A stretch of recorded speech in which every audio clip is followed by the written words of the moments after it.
But we've always done it that way. This is a client response which is guaranteed to fill any safety consultant with dread. It seems so reasonable, and yet as a safety strategy, it's so deeply flawed. The problem is that the client may have been caught out by a psychological effect, which is known as optimism bias. As a consequence, they genuinely believe that bad things will only happen to other people and not to them. And of course, the fact that they have been following the question procedure for a long time and without anything going wrong simply reinforces their optimism. Because surely, if there were any problems, they would have materialized by now, wouldn't they? They haven't. And so the lack of any incident is taken as proof that the procedure is safe. Unfortunately, it proves nothing of the kind. Yes, the procedure may be safe, but equally it may actually be unsafe, but nothing's gone wrong yet because they've just been lucky.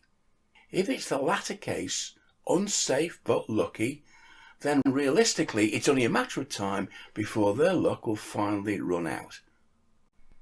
Should you want proof of this unfortunate act, that luck and safety are not the same thing, then all you have to do is look at the tragic sinking of the Titanic in 1912. Now the story is well known. A brand new liner on its maiden voyage to New York hit an iceberg in the North Atlantic and sank with a tremendous loss of life. A lot of things went wrong on that night, but one obvious puzzle is why the captain, Captain Smith, who was a very experienced mariner, didn't reduce speed as they approached the last known position of the icebergs. Many theories have been put forward, but the answer is actually given in the transcript of the formal Board of Trade inquiry which took place shortly after the tragedy. The inquiry, which incidentally didn't criticise Captain Smith for maintaining his speed, found that he'd acted in good faith and was following accepted custom and practice. It transpires that for some 25 years, ships in the North Atlantic, rather than slowing down, had kept their speed up when approaching an ice field.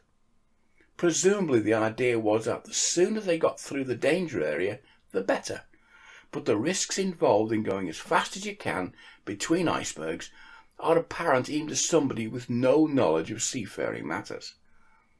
The problem was that when this strategy was first attempted, it seemed to work, and so captains kept doing it.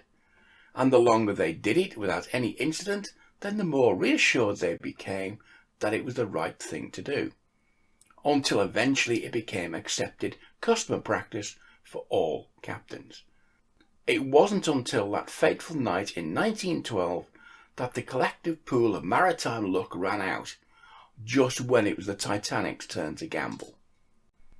So the next time you're tempted to accept just at face value that a system's safe, think about the unfortunate Titanic. Then, to paraphrase a famous line from Clint Eastwood, ask yourself that key question: do you feel lucky? Thanks for watching and listening. Please look in again because there are more videos like this in the pipeline. Bye.